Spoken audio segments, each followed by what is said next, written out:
اکرم میرے ساتھ موجود ہیں ایز اے کو ہوسٹ، اینڈ اسی کے ساتھ ساتھ Talha Ahad who is the founder of Pakistan's largest and first digital first news network. اور اس کے ساتھ ساتھ I like to introduce the guest ہمارے ساتھ آج موجود ہیں for the first time in the history of Pakistan, Pakistan کے former prime minister Imran Khan صاحب. Sir thank you so much for being part of the شو.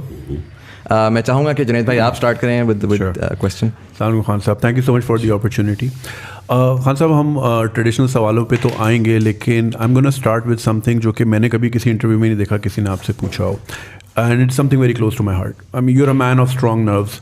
آپ نے ماشاء اللہ اسپورٹس میں اتنے سال دیے، پھر آپ کی اپنی 25 سال کی جد و جہد ہے political. We've seen you and people idolize you for your strength, but at the end of the day you are a human being. And جو بھی ریسنٹ ڈیولپمنٹس ہوئے ہیں، it must have disappointed you in some way or the other. How are you feeling emotionally about this? دیکھیے جنید، پہلے سب کے لیے because میرا 70 سال کا آلموسٹ ہو گیا ہوں، تو آپ سب جو یوتھ ہے اس ملک کی، جو فیوچر ہے، اس کو ایک بڑی امپورٹنٹ چیز ریئلائز کرنی ہے کہ دیکھیں جو زندگی ہے نا، وہ کبھی ایک اسٹریٹ لائن میں نہیں جاتی. کوئی آج تک دنیا میں ایسا انسان نہیں آیا جو ایک دم زیرو سے ایک دم کامیاب ہو گیا. وہ ایک سائیکلز میں جاتا ہے. وہ اونچ نیچ زندگی کا نام ہے، اور جتنا آپ اوپر کو ایم کریں گے اتنی آپ کو ڈاؤن سائڈ زندگی میں آئے گے، برے وقت آئیں گے. جتنا آپ اوپر جائیں گے گریں گے بھی آپ کافی. سو دیکھیں، ایک یہ جو آپ کی زندگی کی جو اسٹرگل ہے، اگر آپ نے کوئی بھی چیز اچیو کی ہو، اور خاص طور پہ جو اسپورٹس ہے، اسپورٹس ایک ایسا قیمتی سبق آپ کو سکھاتی ہے جو شاید اور کوئی چیز نہیں سکھاتی. اور وہ کیا ہے؟ ہار جیت. آپ کو ہارنے کے بھی ڈائنامک سمجھ آتے ہیں، آپ جیتنے کے بھی کو سمجھ جاتے ہیں کہ جیت پرماننٹ نہیں ہے. وہ تھوڑی دیر اگر آپ نے محنت نہ کی تو پھر آپ نیچے آ جائیں گے. تو یہ جو سائیکل ہے، یہ ایک میری ایسی ٹریننگ ہوئی ہے جو کسی پولیٹیشین کی وہ ٹریننگ نہیں ہے. کوئی پولیٹیشین نے 20 سال کھیلوں کی گراؤنڈوں میں ہار جیت نہیں دیکھی. سو کسی نے پولیٹکس میں پاکستان میں سوائے قائد اعظم کے 22 سال اپنی زندگی کے گزارے اپوزیشن میں نہیں ہے، کسی نے نہیں گزارے، اور مشکل وقت میں. سو دیکھیں، یہ میری بڑی مکس فیلنگز ہیں اس پہ. یہ جو ہوا ہے، ایک کہ اتنی بڑی باہر کی سازش ہوئی، اور وہ سازش کو کامیاب کرنے کے لیے پاکستان میں جو میر جعفر اور میر صادق، انہوں نے پورا ساتھ دیا ان کا، اور سب نے مل کے ایک الیکٹڈ گورنمنٹ کو گرایا جو 22 کروڑ لوگوں کی الیکٹڈ جو ریپرزینٹ کرتی تھی. اور وہ گرایا باہر کی سازش کیوں تھی؟ ہماری کیا قصور تھا کہ ہم ایک انڈیپینڈنٹ فارن پالیسی چلانا چاہتے تھے. دیکھیں، انڈیپینڈنٹ کا مطلب اینٹی امریکن نہیں ہے. میں کبھی بھی، بلکہ میں تو اینٹی انڈین بھی نہیں ہوں. میں تو بی جے پی اور RSS کی جو ریسسٹ پالیسی اور جو کشمیر میں انہوں نے کیا ہے اس کے خلاف ہوں. لیکن انڈیا میں ہر قسم کی سوچ ہے. میری دوستیاں بھی بڑی ہیں. امریکہ بھی ویسا ہی ہے. ٹرمپ کی ایڈمنسٹریشن سے میرے بڑے اچھے تعلقات تھے. لیکن یہ جو انہوں نے کیا ہے، صرف انہوں نے اس لیے کیا کہ میں وہ پالیسیز چاہتا ہوں کہ ہماری دوستی بھی امریکہ سے رہے، لیکن جو ہمارے لوگوں کے مفادات ہیں، ہمارے جو انٹرسٹ ہے، ان کو کمپرومائز نہ کروں. میری نمبر 1 پرائرٹی 22 کروڑ پاکستانی ہے. وہ یہ چاہتے تھے کہ ہم روس کی ٹرپ بھی کینسل کریں، روس کے ساتھ کوئی ہم ٹریڈ بھی نہ کریں، چائنا کے ساتھ اپنے کانٹیکٹس لمٹ کریں اپنی ریلیشن شپ، اور پھر یہاں بیسز بھی وہ مانگ رہے ہیں. وہ چاہتے ہیں کہ افغانستان کو یہاں سے اگر انہوں نے جو بھی انٹرنیشنل ٹیررزم کو روکنا ہے تو پاکستان کو استعمال کیا جائے. میرے خیال میں پاکستان کو کبھی کسی اور کی جنگ اور کانفلکٹ میں کبھی ہمیں شامل نہیں ہونا چاہیے. ہمیں امن میں ہونا چاہیے، جنگ میں نہیں ہونا چاہیے. تو یہ انہوں نے اپنے انٹرسٹ سمجھے کہ میرے ہوتے ہوئے وہ پاکستان کو ٹیشو پیپر کی طرح نہیں استعمال کریں گے. جس طرح وار آن ٹیرر میں انہوں نے ہمیں استعمال کیا، 80,000 پاکستانی ہمارے مارے گئے ان کی جنگ لڑتے ہوئے، پاکستان کو برا بھلا بھی کہا گیا. سو یہ تھی نمبر 1 چیز جس کی وجہ سے انہوں نے یہ ساری سازش کی.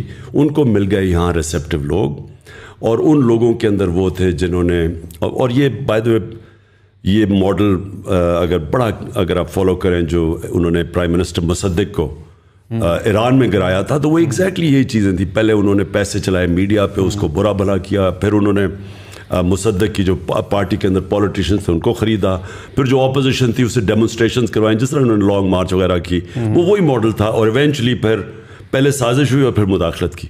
لیکن جو مجھے خوشی ہوئی وہ، اب یہ میں نے مکس فیلنگز کہا، میں نے کبھی پاکستانی قوم کو اس طرح اکٹھے ہوتے نہیں دیکھا. جو عموماً یہاں پرائم منسٹر جاتا ہے لوگ مٹھائیاں بانٹتے ہیں، یہ پہلی دفعہ میں نے دیکھا کہ قوم، میں خود بھی نہیں ایکسپیکٹ کر رہا تھا اس طرح نکلے گی جس طرح وہ سڑکوں پہ نکلی. جو جلسے 10 دنوں میں 3 بڑے شہروں کے اندر ریکارڈ جلسے ہوئے اور پبلک خود چل کے آئی. تو ایک طرح مجھے خوشی یہ ہے کہ میں اب دیکھ رہا ہوں کہ ہم ایک قوم بننے جا رہے ہیں. انفارچونیٹلی ابھی تک ہم قوم نہیں بنے، ہم بٹے ہوئے ہیں لوگوں میں، حصوں میں، فرقوں میں، صوبوں میں، لسانیت کے طور پہ کہ جی میں پٹھان ہوں، میں پنجابی ہوں، میں اردو اسپیکنگ وغیرہ. اس کے اندر میں پہلی دفعہ دیکھ رہا ہوں کہ اس ساری قوم کے اندر ایک غصہ آیا اور ساری قوم نے یہ فیل کیا کہ ایک تو انہوں نے ہمارے ملک میں مداخلت کر کے ایک الیکٹڈ گورنمنٹ گرایا، لیکن سب سے زیادہ لوگوں کو غصہ ہے کہ اس کے کرپٹ ترین لوگ جو 30 سال سے اس ملک میں چوری کر رہے تھے، جن کے اوپر کیسز تھے، 60% لوگ ضمانت پہ ہیں کیبنٹ جن کو انہوں نے مسلط کیا، جو شریف خاندان ہے وہ یا ضمانت پہ ہے یا کنوکٹڈ ہے، ان کو اوپر مسلط کر دیا. تو یہ ڈبل غصہ ہے لوگوں کو کہ ایک تو ان کی باہر سے امریکہ نے جو مداخلت کی، دوسرا یہ چور مسلط کر دیا، اور تیسرا جو پولیٹیکل لوگوں نے اپنے آپ کو بیچا، یعنی 20-25 کروڑوں پہ بیچ کے جنہوں نے جا کے گورنمنٹ گرائی، ابھی تک کوئی عدالت نے ان کے کیس ایکشن نہیں لیا. دیکھیں نا، عدالت نے سو موٹو ایکشن بھی لے لیا، 12 بجے عدالتیں بھی کھول دی، لیکن جن لوگوں نے اپنے آپ کو بیچا ان کے اوپر کوئی ایکشن نہیں لیا جا رہا. تو اس کی وجہ سے میں جو دیکھ رہا ہوں مومنٹم، یہ انپریسیڈنٹڈ ہے پاکستان میں. تو مکس فیلنگز، ایک طرف مایوسی اور دوسری طرف خوشی کہ شاید اس کی وجہ سے ایک وہ پاکستان بن رہا ہے جو قائد اعظم کا پاکستان، جو علامہ اقبال نے سوچا تھا پاکستان کا. So you're seeing this as a blessing in disguise, whatever happened? میں سوچ رہا ہوں کہ یہ جو اب اگلا پاکستان کا فیز آ رہا ہے، اور بائی دا وے اس کے اندر یہ جو چینج آیا ہے، اس کے اندر سوشل میڈیا کا بہت بڑا ہاتھ ہے، کیونکہ انہوں نے میڈیا کو تو کنٹرول کر لیا.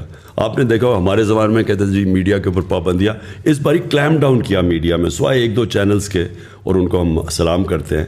انہوں نے میڈیا کے اوپر پورا کنٹرول کیا، لیکن اس کے باوجود سوشل میڈیا کی وجہ سے اتنا شعور ہے، قوم اتنی بیدار ہو چکی ہے کہ آپ نے دیکھا کہ یہ مومنٹم بلڈ. اور جب انشاءاللہ میں یہ اسلام آباد حقیقی آزادی مارچ کی ڈیٹ دوں گا، میری ایک کنٹینشن ہے، میری ایکسپیرئنس ہے 26 سال کا پولیٹکس میں، کہ یہ سب سے زیادہ پاکستان کی تاریخ میں پبلک نکلے گی. So just adding to what Junaid Saab said, how do you feel about JKT and Aleem Khan? شروع میں آپ کے ساتھ بہت کلوزلی انہوں نے سپورٹ کیا ایٹ دیٹ ٹائم جب بالکل پی ٹی آئی ڈیولپ ہو رہی تھی، الیکشنز میں بہت زیادہ آپ کو آنے میں کیا، اور سڈنلی اس موقع کے اوپر they have change the sides, اور ابھی ملاقاتیں بھی ہوئیں. سو وہ ویژولس دیکھ کے وٹ واز یور فیلنگ؟ دیکھیں، دونوں کی کنٹریبیوشن بڑی تھی. دونوں آج سے 11 سال پہلے پارٹی کے اندر آئے تھے. پارٹی یاد رکھیں 26 سال سے چل رہی تھی. تو جب پارٹی اٹھی، جب ہمارا مینار پاکستان میں 30 اکتوبر 2011 کو ایک دم ایکسپلوڈ کی پاکستان کی پولیٹکس میں پی ٹی آئی، تو دونوں اس کے بعد جوائن کیا اور دونوں نے محنت بھی کی. جو مجھے ڈس اپوائنٹمنٹ ہوئی ان کے اوپر وہ یہ کہ انہوں نے محنت کی، لیکن کیا محنت کی اس آئیڈیل کے لیے جس کی وجہ سے میں 26 سال پہلے پولیٹکس میں آیا تھا. میری پاکستان میں ایک وہ آدمی جس کو اللہ سب کچھ دے چکا تھا، میں تو پولیٹکس میں ایک آئیڈیلزم لے کے آیا تھا کہ ہم نے ایک نیا پاکستان بنانا ہے جو ایک فلاحی ریاست بنے گی جدھر رول آف لا ہوگا، قانون کے سامنے سب ایک برابر ہوں گے. کیا ان کے وہی آئیڈیلز تھے؟ اور انفارچونیٹلی میں سمجھتا ہوں کہ ان کا اور مقصد تھا وہ پاور میں آنے کا، وہ ان کا وہ آئیڈیل نہیں تھا جو میرا تھا. میرے خیال میں وہ پاور میں وہ، اور وہ پھر واضح بھی ہو گیا، کیونکہ اگر ان کا وہ آئیڈیل ہوتا تو وہ آج ان لوگوں کے ساتھ نہ کھڑے ہوتے جن کو میں 26 سال سے کہہ رہا ہوں کہ ملک کے سب سے بڑے ڈاکو ہیں. میں تو بلکہ چوروں کی وجہ سے تو آیا تھا پالیٹکس پہ. میں نے تو پہلے دن سے کرپشن کو مین ایشو اٹھا کے ان دونوں جو فیملیز ہیں جو لوٹ رہی تھیں ملک کو، ان کے خلاف آیا تھا. اگر آج وہ ان کے ساتھ چلے گئے ہیں تو اس کا مطلب کہ ان کا یہ تو آئیڈیل نہیں تھا رول آف لا. انصاف کی تحریک جو تھی، رول آف لا کا مطلب قانون کے سامنے سب ایک برابر. میرے خیال میں وہ بھی جب ان کا یہ نہیں تھا، وہ بھی سمجھتے تھے کہ پاور میں آ کے تو وہ پاور کی پریولیجز انہوں نے استعمال کرنی تھی. دیکھیں پاور میں آ کے پیسہ میری اگر بزنس ہو، میں پاور میں آ کے تو بڑے آرام سے پیسے بنا سکتا ہوں. میں ہر طرح پریویل کر سکتا ہوں. اگر میں ریل اسٹیٹ میں ہوں تو میں انلیگل زمین کو پاور میں آ کے لیگل کروا سکتا ہوں، گرین کو گرے کروا کے اربوں روپیہ بنا سکتا ہوں. میرے تو بڑا آسان ہے. آج اگر مثلا ملک ریاض پاور میں آ جائیں تو ملک ریاض تو دنیا کے سب سے امیر آدمی بن سکتے ہیں، کیونکہ پاور میں تو آپ کے پاس سب اپرچونیٹیز ہیں. سو بزنس اگر آپ نے کرنی ہے تو آپ علیحدہ رہیں. میری نظر میں اگر پالیٹکس کرنی ہے تو ایک ہائر آئیڈیل کے لیے آئے. میں نہیں ابھی اپنے لیے بنا سکتا تھا. نواز شریف نے جتنی دیر میں نے پرائم منسٹر رہا ہوں، نواز شریف تب تک 18 فیکٹریاں بنا چکا تھا. نیشنلائز بینک سے پیسے لے کے فیکٹریاں بنائی اور پھر وہ قرضے معاف کروا لیے. تو یہ تو چوری ہے، یہ بزنس نہیں ہے. تو میں سمجھتا ہوں کہ جو پاور میں آئے، اور انشاءاللہ اب جس کو میں ٹکٹ دوں گا اپنی پارٹی کے اندر، میں اس سے پہلے پلیج لوں گا کہ اگر آپ کوئی بزنس کرنا چاہتے ہیں پاور میں نہ آئیں. اگر آپ پاور میں آتے ہیں تو یہ نہ سمجھنا کہ میں آپ کی بزنس کو فائدہ کرواؤں گا اللیگلی. تو انفارچونیٹلی جہانگیر کا پھنس گیا ایشو وہ چینی کی، جب قیمتیں اوپر گئیں تو جب شوگر مافیا کے اوپر پہلی دفعہ انکوائری بٹھائی تو ادھر ڈفرینسز آ گئے. علیم خان کا یہ ہے کہ انہوں نے 300 ایکڑ زمین لے لی راوی کے اندر، وہ لیگل کروانا چاہتے تھے، اور راوی کے بیڈ کے اوپر اللیگل ہے زمین. پلس ان کے کیسز نیب میں بھی تھے، ان کے کیسز یہ پینڈوراز پیپر میں بھی ان کا نام آ گیا. تو وہ میرے خیال میں وہ میرے سے ایکسپیکٹ کرتے تھے کہ جب میں، کیونکہ ہم پاور میں ہیں تو ہم وہی چیزیں کریں جو نواز شریف اور یہ زرداری کرتے آئے ہیں کہ پاور میں آ کے سارے غلط کام جائز کروا دیں. تو ڈفرینسز ادھر سے ہوئے ہیں، اور اب وہ جدھر چلے گئے ہیں کلیئرلی یہ ہے کہ ان کے لیے کرپشن کوئی ایشو نہیں ہے. تھوڑا سا میں اس کو اگر زوم ان کروں، ظاہر آپ نے ایک بڑے لیول پہ تو آپ نے کہا کہ دیر فورن کنسپریسی، اور ایک یہ کہ باہر کی سازش ہے جس کے اندر جو ہے وہ دوسرے ملک ملوث ہیں. اگر میں لیکن تھوڑا زوم ان کروں پالیٹیشینس کو، چلے آئی انڈرسٹینڈ آپ کی پالیٹکس بھی یہ رہی ہے کہ politicians have been corrupt in Pakistan and it's easily believable as well. But then we saw کہ انسٹیٹیوشنز میں بہت ساری چیزیں ہوئیں. ہم نے دیکھا رات کو عدالت بھی کھلی، ہم نے اور بہت ساری چیزیں دیکھی. ہم ٹویٹر پہ جاتے ہیں تو people are very aggressive towards institutions these days. آپ کا اس کے بارے میں اگر میں تھوڑا سا آپ سے پوچھوں کہ زوم ان کر کے how do you feel about the judiciary and the establishment جو کنونشنل اسٹیٹس کو کنسیڈر ہوتی ہے؟ دیکھیں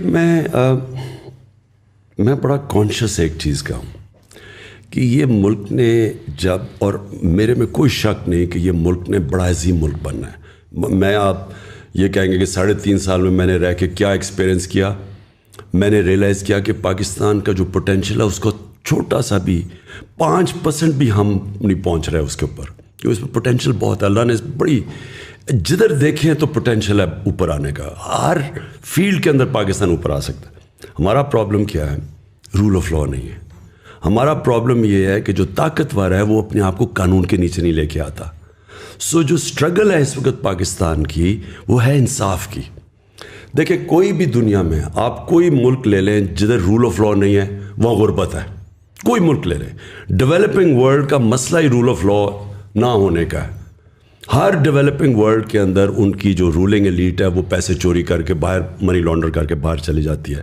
جو فیکٹ آئی پینل کی رپورٹ ہے، سیکرٹری جنرل UN کے نیچے جو پینل بیٹھی تھی، $1.7 ٹریلین ہر سال، 1700 ارب روپیہ ہر سال غریب ملکوں سے چوری ہو کے، منی لانڈر ہو کے اب ویسٹرن کیپٹلز میں، مے فیئر ٹائپ فلیٹس کے اندر، آف شور اکاؤنٹس میں چلے جاتے ہیں. غریب ملک غریب ہوتے جا رہے ہیں، امیر امیر ہوتے جا رہے ہیں، کیونکہ وہ یہ پیسہ ادھر جب جاتا ہے ان کو تو نوکریاں وہاں ملتی ہیں، فائدہ ہوتا ہے.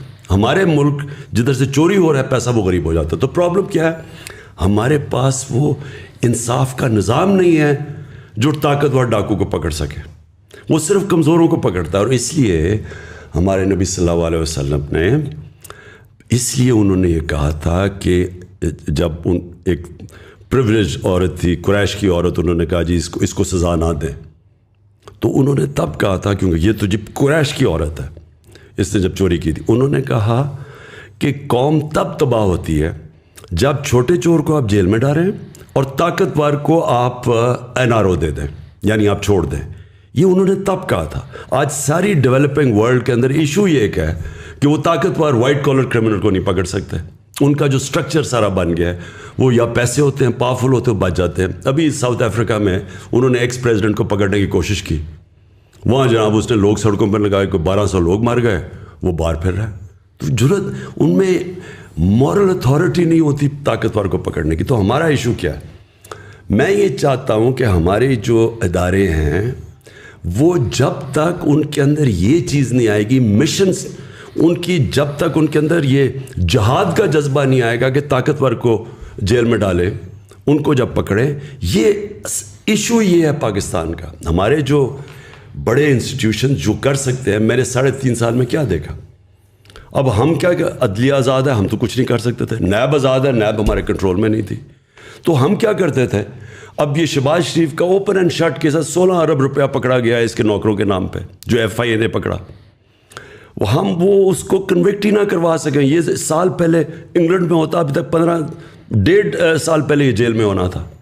وہ کبھی اس کی کمر میں درد ہے، کبھی وہ بینچ ٹوٹ جاتا تھا، کبھی کچھ. ہمارا جو انصاف کا نظام تھا وہ پکڑتا ہی نہیں تھا اس کو. یہ ساروں کے جو کیس ہیں، ایک میں مزامل کمپلیٹ کر لوں. 95% جو کیسز ہیں نیب کے اندر وہ ہمارے زمانے کے پہلے سے ہیں. اس 3.5 سال میں وہ کنوکٹ نہیں ہو سکے. سو یہ آپ کو کیا چیز سامنے آتی ہے؟ سامنے ہی آتی ہے کہ ہمارے اداروں میں کیپبلٹی نہیں ہے اور ول نہیں ہے پکڑنے کی. اور انفارچونیٹلی ہمارے اداروں کے اندر وہ لوگ بیٹھے ہوئے ہیں جو اس کرپٹ سسٹم سے فائدہ اٹھاتے ہیں. سو ہمیں جو کوشش کرنی چاہیے، دیکھیں کوشش جو کرنی چاہیے کہ ان اداروں کے اندر پبلک کا پریشر آئے. دیکھیں عوام کا، میں صرف ایک پریشر ہے آج، عوام کا پریشر پڑا ہوا ہے. عوام کا پریشر آنا چاہیے ان اداروں کے اوپر کہ آپ نے جو کرمنلز ہمارے اوپر بٹھا دیے ہیں، یہ آپ کی ذمہ داری ہے، اب ان کو پکڑیں. ہم نے شہری تو نہیں پکڑ سکتے نا ان کو. اور سب کو پتہ ہے یہ 30 سال سے چوری کر رہے ہیں پیسہ. میں 26 سال کے ان کے خلاف جہاد کر رہا ہوں، لیکن میں تو نہیں پکڑ سکتا نا. پکڑنا تو عدلیہ نے ہے، نیب نے پکڑنا ہے. ہم نے تو اپنا کام کر دیا تھا FIA میں. اب ان کو ساروں کو NRO 2 مل گیا. پہلے مشرف نے NRO 1 دیا، اب یہ NRO 2 مل گیا ان سب کو. ڈو یو تھنک کہ دیکھیں یہ تو چلیں آئی انڈرسٹینڈ، آپ نے کہا کہ ایک مورل وہ ہوتی ہے، اپنے اندر ایک سوچ ہوتی ہے جس کے تھرو یہ کریں گے. کیا ہم سوچ کے اوپر ریلائی کریں گے؟ Do you think there is a systematic change جو کہ پوٹینشلی آپ لے کر آ سکتے ہیں، جس میں جوڈیشل ریفارمس کی بات ہے یا اگین اسٹرکچرل چینج کی بات ہے، جس کے تحت مطلب کیا آپ ایسا کر سکتے ہیں؟ میں کہتا ہوں فار ایگزامپل پبلک سپورٹ بھی آ جاتی ہے. پبلک سپورٹ اسی طریقے سے آئے گی کہ مے بی ایک ارلی الیکشن کی کال ہو جاتی ہے، اس میں آپ پاور میں بھی آ جاتے ہیں. ازیوم کرتا ہوں کہ آپ پاور میں آ جاتے ہیں. What differently can you do اگر تو آخر میں انصاف کا یہی نظام ہے اور آپ کے پاس کوئی مینڈیٹ ہی نہیں ہے؟ دیکھیں جب آپ پاور میں آتے ہیں نا اچھی میجورٹی سے، آپ قانون چینج کر سکتے ہیں. آپ قانون وہ بدل سکتے ہیں. ہر جو قانون رکاوٹ بنے ہوئے ہیں ان کو جو بچاتے ہیں. جو میں نے سیکھا 3.5 سال میں کنونسڈ ہوں کہ اگر صحیح معنی میں میجورٹی نہیں ملے گی، میں پاور میں آنا ہی نہیں چاہتا. کیونکہ اس کا مطلب اس باری ہاتھ بندھے ہوئے تھے، ہر جگہ ہم جکڑے پھنس جاتے تھے. ہمارا ادھر سے قانون ہم لے کے آتا، وہ سینٹ میں پھنس جاتا تھا جا کے. اچھا وہاں آتا تھا ہم وہ قانون ہی نہیں بدل سکتے تھے. ان کو اب ہم کرمنل لا ریفارمز ہم لے کے آئے کہ جلدی سسٹم ہو، لیکن وہ ہمارے پاس طاقت نہیں تھی کہ ہم ان کو انفورس کر سکتے. ہم نے سول پروسیجر کوڈ کی کہ 1 سال سے زیادہ زمین کا کیس نہیں چل سکتا، سارے سول 1 سال میں فیصلہ ہوں گے. لیکن وہ ہر جگہ کے اسٹے آرڈر مل جاتا تھا. ریگولیٹرز، میں آپ کو مثال دیتا ہوں کتنی فرسٹریٹنگ تھی. اب ریگولیٹرز ہیں، ریگولیٹر کا مطلب اب یہ مثلا شوگر مافیا ہے، سیمنٹ کے اندر کارٹیلز بنے ہوئے ہیں، بڑے بڑے کارٹیلز بنے ہوئے ہیں، آئل مارکیٹنگ کمپنیز کے کارٹیل ہیں. اور ان کو پروٹیکٹ کون کرتا ہے عوام کو ان کارٹیل سے؟ Competition commission. کمپٹیشن کمیشن کا یہ حال تھا کہ 11 سالوں سے ان کے اندر اسٹے آرڈرز پھنسے ہوئے تھے. یعنی جو یہ بڑے کارٹیلز تھے انہوں نے اسی کے ہاتھ باندھ دیے تھے کمپٹیشن کمیشن کے, تو وہ جا کے اسٹے آرڈر لے لیتے تھے. 800 اسٹے آرڈرز ہیں, 8 ہم نے ٹاپ ریگولیٹرز کے جن کا کام ہے عوام کی انٹرسٹ کو پروٹیکٹ کرنا. 8 ریگولیٹرز کے اوپر 800 اسٹے آرڈرز تھے. 250 ارب روپیہ پھنسا ہوا تھا ادھر, وہ فیصلے نہیں ہوتے تھے. تو یہ شوگر مافیا کے ہم نے جب انکوائری کی ان کے اوپر, وہ سارے جا کے انہوں نے وہ پھنسے ہوئے ہیں, وہ عدالتوں میں کیس چل رہے ہیں. سو ہمیں جب تک آپ کے پاس پاور نہ ہو, آتے ساتھ ہی لیجسلیشن کریں, ٹائم لمٹ کریں, ان کو فورس کریں. اور پاور سے جب آپ کو یہ فکر نہیں ہوتی کہ آپ کی گورنمنٹ کو کوئی ٹاپل کر دے گا, جب پاور سے آتے ہیں تب آپ یہ ساری چیزیں کر سکتے ہیں. سو اس لیے میں نے یہ آپ کو کہا کہ انشاءاللہ اگر باری ملی تو پاور سے ملے تاکہ ہم یہ ساری چیزیں بڑے بڑے کارٹلز مافیاز کو ٹیک آن کر سکیں. اچھا خان صاحب, آپ نے obviously you have an I for talent. آپ کو پتہ ہے وسیم اکرم کو کب اوور دینا ہے, 1 ڈاؤن پہ کس کو بھیجنا ہے. سو آپ کے اندر ایک ہی چیز ہے, اوبیسلی وہ لیپس ہوا جب اب JKT صاحب اور علیم خان صاحب, آپ کے پاس ٹائم بھی کافی تھا to scrutinize, but obviously human error is available, ہو جاتا ہے. اگر ابھی آپ ارلی الیکشن میں جاتے ہیں, so do you think you have enough time 3 مہینے میں کہ آپ اس طرح کے سچے اور کھرے لوگ بھی ڈھونڈ پائیں اور آپ کو پھر الیکٹیبلس کی طرف نہ جانا پڑے, کیونکہ پھر اس کے بعد آپ دوبارہ پھر ویسے ہی بلیک میل ہوں گے جس طرح ابھی اس بار ہوا. تو ڈو یو تھنک 3 مہینے کا time is enough to find those candidates اور پھر ان سے پلیج لینا یا ان کی اسکروٹنائز کرنا؟ دیکھیں, جو میں پھر سے کہتا ہوں, جو 3.5 سال آئی میری زندگی کا سب سے مشکل سال تھے, لیکن ان میں سب سے زیادہ میں نے زندگی میں سیکھا گورنمنٹ کی ورکنگ کیا ہے, بیوروکریسی میں پازیٹیو نیگیٹیوز کیا ہے. کیا ہمارا جو سب سے بڑا پرابلم ہے کہ کی منسٹریز کے اندر ہمارے پاس ایکسپرٹس نہیں ہیں, اور ایکسپرٹس جب تک آپ پہلے نہ لے کے آئے ہیں, جو سسٹم ایسا بنا ہوا ہے, ہم نے جب کوشش بھی کی کہ ایکسپرٹس لانے کی, وہ ایک پورا مافیا بیٹھا ہوا تھا اندر کی منسٹریز میں جو ان کو اندر ہی نہیں گھسنے دیتا تھا, وہ چھوڑ کے چلے جاتے تھے. پھر نیب کے پرابلمز ہو گئے, نیب کے اندر کئی انہوں نے ایسے کیسز کیا کہ جو باہر سے اب جب اسپیشلسٹ لانا چاہتے تھے وہ ڈر کے ہی نہیں آتے تھے, کیونکہ نیب کے کیسز وہ بھی عجیب, وہ بھی ایک اور پرابلم تھا. وہ یہ ساری چیزوں کی ہم نے اب دیکھا, تو ہمیں باہر سے کئی ایریاز میں کی منسٹریز میں ایکسپرٹس ابھی سے ہی ہم وہ ان کو ڈھونڈ رہے ہیں کہ ہم جب آئیں تو ہمارے پاس ایکسپرٹس ہوں. ہمارے پاس وہ ایکسپرٹیز نہیں ہے.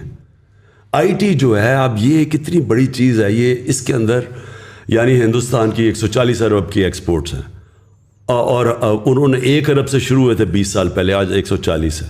ہمارا ذرا ہم نے آ کے پہلی 75% انکریز ہماری IT ایکسپورٹس کے ہوئی ہیں ہمارے 2 سالوں میں, صرف ہم نے ریگولیشن. لیکن اس کے لیے بھی آپ کو ایکسپرٹس چاہیے. دنیا پاکستانی سلیکن ویلی میں ایسے پاکستانی ہیں جن سے ہماری بات چیت چل رہی ہے. سو دیرفور کئی منسٹریز میں آپ کو پروفیشنلز اور ایکسپرٹس باہر سے لانے پڑیں گے, اندر ایگزسٹ نہیں کرتے, نمبر 1. نمبر 2, اپنے اندر وہ لوگوں کو ہم ابھی سے سوچ رہے ہیں ٹکٹ, جو لوگوں کی کمٹمنٹ ہی نہیں ہے, صرف پاور میں آتا ہی صرف ذاتی مفادات کے لیے ہیں, ان کو تو ہم صفایا کریں گے. اب تو چاہے ہار بھی جائیں الیکشن, ان کو تو ہم نے ٹکٹس نہیں دینے.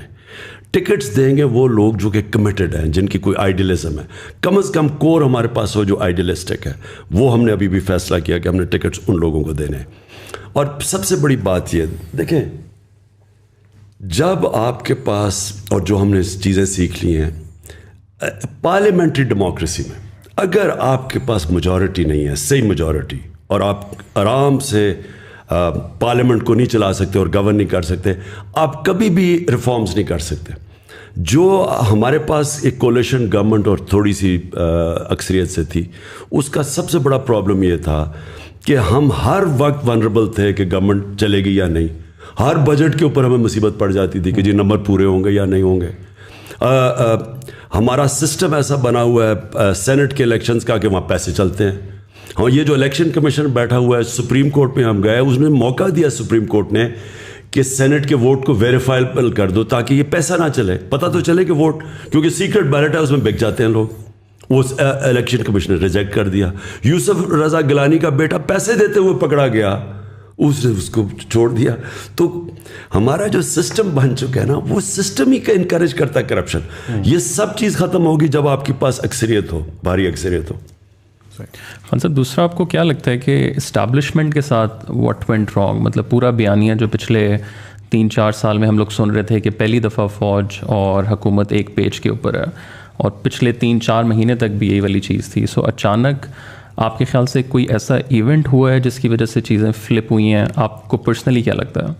دیکھیں ایک چیز کہا جاتا ہے کہ جی وہ جنرل فیض کے اوپر سارا کچھ کوئی بدمزگی ہوئی ہے. میں پہلے کلیئر کر دوں یہ, اور وہ سارا کہ جی آرمی چیف بنانا چاہتا ہے عمران خان جنرل فیض کو, یہ ادھر سے شروع ہوا. دیکھیں یہ جو آرمی چیف نواز شریف اپنا بنانا چاہتا تھا اور اس نے بنائے بھی, اور پھر آپ کو سب کو پتہ ہے کہ کیا ہوا, اس نے آرمی چیف سیک بھی کیا, اس نے پھر وہ جنرل مشرف کا, وہ جنرل ضیاء کا اس نے اس کو اپوائنٹ کر دیا, پھر وہ کو ہو گیا. یعنی یہ جنرل پہلے نواز شریف کا مسئلہ کیا تھا, کیوں وہ سارا وقت اس کی آرمی چیف سے لڑائی رہتی تھی؟ کیونکہ وہ آرمی کو کنٹرول کرنا چاہتا تھا, وہ آرمی کو پنجاب پولیس بنانا چاہتا تھا. وہ کیوں بنانا چاہتا تھا؟ کیونکہ اس نے سارے پاکستان کے اداروں کو کنٹرول کر لیا تھا. سارے پاکستان کے جو ادارے جو اس کو چیک کر سکتے تھے, FBI تھی, نیب تھی, یہ سب اس کے کنٹرول میں تھے. عدلیہ کو بھی وہ کنٹرول کر کے بیٹھا ہوا تھا. جب ایک چیف جسٹس اس کے کنٹرول میں نہیں تھا تو ڈنڈوں سے اس نے سپریم کورٹ کے اوپر حملہ کیا تھا, جسٹس سجاد علی شاہ کے, اور پھر پیسے دیتا تھا ججز کو. جو کوئٹہ بینچ کو پیسہ چلا وہ سارا جسٹس سجاد علی شاہ نے اپنی کتاب میں لکھا ہوا ہے کہ کیسے وہ جا کے رفیق تارڑ اور شہباز شریف نے جا کے جج خریدے کوئٹہ کے اندر. یہ سارا تاریخ کا حصہ ہے. اس کا پرابلم کیا ہوتا تھا کہ فوج ایک ادارہ تھا جس کو وہ کنٹرول نہیں کر سکتا تھا, تو اس کی کوشش ہوتی تھی اپنا آرمی چیف بٹھانے کی, کیونکہ اس کا ڈر یہ ہوتا تھا کہ وہ ایک کمپلیٹ پاور چاہتا تھا, اور دوسرا وہ جو چوری کر رہا تھا پاکستان کا پیسہ منی لانڈر کر کے باہر بھیجتا تھا, وہ فوج کو پہلے پتہ چل جاتا تھا کیونکہ ISI کے پاس ساری رپورٹ آ جاتی تھی, تو اس سے وہ ونربل فیل کرتا تھا, اس لیے کنٹرول کرتا تھا. میرا کبھی نہ فوج سے کوئی ایشو ہوا ہے, کیونکہ میں نے نہ کبھی مداخلت کی ہے, نہ میں نے کبھی سوچا کہ میں کبھی اپنا آرمی چیف لے کے آؤں. یہ میرا ہمیشہ فوج کا کہ میں یہ سمجھتا تھا کہ فوج کے ادارے کو مضبوط ہونا چاہیے. میں چاہتا تھا کہ پولیس کا ادارہ مضبوط ہو, میں جوڈیشری کے ادارے کو مضبوط چاہتا ہوں. میں نے کبھی جوڈیشری میں کوئی مداخلت نہیں کی. میں نے پولیس سے کبھی کسی پولیس جتنے بھی IGs آئے ہیں پنجاب کے, KP کے, ہمارے نیچے, کسی سے پوچھیں, ایک کو میں نے نہیں کہا انتقامی کارروائی کرو, جھوٹے پیپرز بناؤ. سندھ کے اندر سب کے اوپر جھوٹی FIRs ہے. ابھی انہوں نے ہمارے اوپر جھوٹی FIR پھر بنا دی ہے, پہلے انہوں نے بنائی تھی. مجھے ایک آدمی بتائیں جس کے اوپر ہم نے کوئی جھوٹی FIR اپنے زمانے, کیونکہ جب آپ پولیس سے غلط کام کرواتے ہیں وہ اپنے بھی کرتی ہے. بیوروکریسی کے کبھی کوئی مجھے کہے کہ میں نے بیوروکریٹ کو کہا کہ تم غلط کام کرو, کیونکہ ملک چلتے ہیں مضبوط اداروں پہ. لہٰذا میرے کبھی بھی خیال نہیں تھا کہ میں فوج کے اندر انٹرفیئر کروں. میرا صرف ایک ایشو تھا, مجھے یہ پتہ چل گیا تھا ایک یہ افغانستان کے اندر, میں پچھلی گرمیوں کی بات کر رہا ہوں, کہ افغانستان میں پاسبلٹی سول وار کی. مجھے ڈر یہ لگا ہوا تھا کہ اگر, کیونکہ افغان اور طالبان کی جب امریکن جائیں گے وہاں سول وار ہوگی, اس کا فال آؤٹ آنا تھا پاکستان کے اوپر. فال آؤٹ پھر بھی آیا, ہمارے کئی فوجی پتہ نہیں کتنے شہید ہوئے ہیں جب سے جو آزاد ہوا افغانستان. تو میں چاہتا تھا کہ اس وقت جو ہمارے ISI کا چیف تھا وہ 5 سال سے تھا, میں چاہتا تھا کہ یہ سردیوں میں جو سب سے ہمارا مشکل ٹائم ہے اس کو ہونا چاہیے. سیکنڈلی مجھے پتہ چل گیا تھا یہ پوری انٹریگ کر رہے ہیں نون لیگ والے, اور یہ ان کی پوری کوشش تھی یہ ساری سردیوں میں یہ جو انہوں نے کیا ہے. یہ پچھلی مجھے جولائی سے پتہ چلنا شروع ہو گیا تھا کہ انہوں نے پورا پلان بنایا ہوا گورنمنٹ کرانے کا. تو میں نہیں چاہتا تھا کہ ہمارا جو انٹیلیجنس چیف چینج ہو جب تک یہ سردیاں نہ نکلے. میں نے تو اپنی کیبنٹ میں تو یہ اوپنلی کہا تھا, یہ چھپی بات نہیں ہے, میں اوپنلی یہ کہہ رہا تھا کہ جب مشکل وقت ہے تو آپ اپنا مین جو آپ کا انٹیلیجنس چیف ہے اس کو چینج نہیں کرتے, کیونکہ اسی وہ آئیز اور ایئرز ہے گورنمنٹ کی. تو یہاں یہ چلا گیا, یہ تاثر یہ دیا جا رہا ہے کہ میں وہ اس لیے اسے رکھ رہا تھا, میں جنرل فیض کو آرمی چیف بنانا چاہتا تھا. میں نے آج تک, مجھے یہ قوم جانتی ہے 40 سال سے, جب میں کرکٹ کیپٹن تھا, کرکٹ کیپٹن سے پہلے بھی جانتے. آج اگر کوئی مجھے یہ کہہ دے کہ عمران خان نے کبھی میرٹ کے خلاف کچھ کیا, میں 10 سال کرکٹ کیپٹن تھا, سب کو پتہ ہے کہ میرے زمانے میں کبھی میرٹ وائلیٹ نہیں ہوئی. میں نے شوکت خانم بنایا, آج پاکستان کی پریمیئر انسٹیٹیوشن ان ٹرمز کے انٹرنیشنلی ریکگنائزڈ ہے. جوائنٹ کمیشن انٹرنیشنل دونوں ہاسپٹلس کو انہوں نے سرٹیفائی کیا ہوا ہے, وچ مینس 4 پاکستان میں ہاسپٹل جن کو انٹرنیشنل سرٹیفیکیشن ہے. آج مجھے بتایا کہ کبھی شوکت خانم کے اندر سوائے میرٹ کے کچھ میں نے کیا ہو. نمل یونیورسٹی میں نے بنائی, اس کے اندر سارا میرٹ ہے, کوئی میرے رشتہ دار ان کو نہیں لے کے آیا, میرٹ پہ جو آتا ہے. میں نے کبھی, میں یہ سوچ بھی نہیں سکتا کہ آرمی چیف کے اوپر سوائے میرٹ کے میں کوئی اور فیصلہ کروں. میرا تو کوئی انٹرسٹ ہی نہیں ہے, مجھے تو کوئی اپنی کرپشن نہیں چھپانی, مجھے تو کسی سے کوئی خوف نہیں ہے. میں تو چاہوں گا کہ میری فوج کا ادارہ مضبوط ہو. تو یہ پھر پھیلایا گیا کہ عمران خان اپنا آرمی چیف لانا چاہتا ہے اور جنرل فیاض, یہ بعد میں ساری چیزیں کہیں گئی ہیں, میرے ذہن میں یہ کبھی نہیں تھا. لیکن آپ کو لگتا ہے کہ اس کے علاوہ بھی کوئی بات ہوئی ہے جو ابھی تک پبلکلی نہیں آئی؟ مطلب بہت سے لوگ کہتے ہیں کہ جی پی ٹی آئی گورنمنٹ جو تھی وہ فارن پالیسی کنٹرول کر رہی تھی, وہ یہاں سے نہیں ہونی چاہیے, وہ وہاں سے ہونی چاہیے. دیکھیں, میں نے تو جب سے آج سے چھوڑے 26 سال پہلے جب میں پولیٹکس شروع کی ہے, تو میں نے تو کبھی اپنی جو میری اسٹیٹڈ ایم تھا فارن پالیسی کا, اس سے کبھی میں پیچھے نہیں ہٹا. میرا ہمیشہ یہ تھا کہ پاکستان ایک خوددار قوم ہے, لا الہ الا اللہ کا اس کا نعرہ ہے, یہ کبھی اس کو کسی قوم کے سامنے جھکنا اور غلامی نہیں کرنی چاہیے. آپ میرے 26 سال پہلے ساری اسٹیٹمنٹس پڑھ لیں. میں نے 26 سال پہلے کہا تھا کہ میں نہ کبھی کسی کے سامنے جھکا ہوں, نہ کبھی قوم کو جھکنے. 26 سال سے میں ایک ہی چیز کہہ رہا تھا. میں نے وار آن ٹیرر کو سارا وقت اپوز کیا, کیونکہ ہم کسی کی جنگ لڑ رہے تھے. میں اکیلا آدمی تھا جو ساری جگہ اس کے خلاف. امریکہ میں جا کے میں نے کہا, ایشین سوسائٹی میں جو امریکہ کیا, اس کے اندر تھنک ٹینکس میں نے جا کے ایک ہی بات کی کہ یہ پاکستان کی جنگ نہیں تھی, ہم نے اپنی قربانی دی ہے. ہمیں امریکہ کی جنگ کے اندر ہم نے اپنے ملک کو قربان کیا ہے, لوگوں کو 80,000 اپنے لوگ قربان کیے. ملک کے کوئی نہیں بات کرتا قبائلی علاقہ کے لوگوں سے کیا گزرا ہے, سارا قبائلی علاقہ ہم نے ڈیوسٹیٹ کیا. تو میں ہمیشہ چاہتا تھا کہ پاکستان ایک آزاد ملک ہو, خوددار ملک ہو, اس کی فارن پالیسی آزاد ہو, ہم IMF کے غلام نہ بنیں, اور یہ کبھی چینج نہیں ہوا. تو میں نے تو جو اپنی فارن پالیسی تھی اسی کے مطابق رکھی. ہمارا انٹرسٹ کیا ہے؟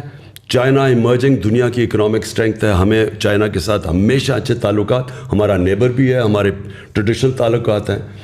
ادھر سے پش بیک یہ آتی تھی کہ تم کٹیل کرو کہ چائنا سے زیادہ, کیونکہ امریکہ اور وہ بلاکس میں جا رہے تھے. ہم نے کہا ہم دونوں سے دوستی رکھیں گے, اور ہم نے کبھی اینٹی امریکن میری پالیسی تھی. اور دوسری چیز یہ جو رشیا کا ٹرپ, ہمارے لیے رشیا سے, اگر ہندوستان رشیا سے سستا تیل خرید سکتا ہے تو ہم کیوں نہیں خرید؟ ہندوستان کو ان کو اسٹریٹجک ایلائی ہے, ان کوڈ کا حصہ ہے. ہمیں تو وہ 3 میں نہ 13 میں ہمیں حکم دے رہے ہیں کہ ان سے نہ 30% کم پہ تیل مل رہا تھا, 30% کم پہ 20 لاکھ ٹن گندم ہم نے خریدنی تھی, وہ ہمیں سستی مل رہی تھی. تو میرا تو انٹرسٹ اپنے لوگ ہیں. اور پھر بیسس پاکستان میں بالکل بلیو نہیں کرتا, کیونکہ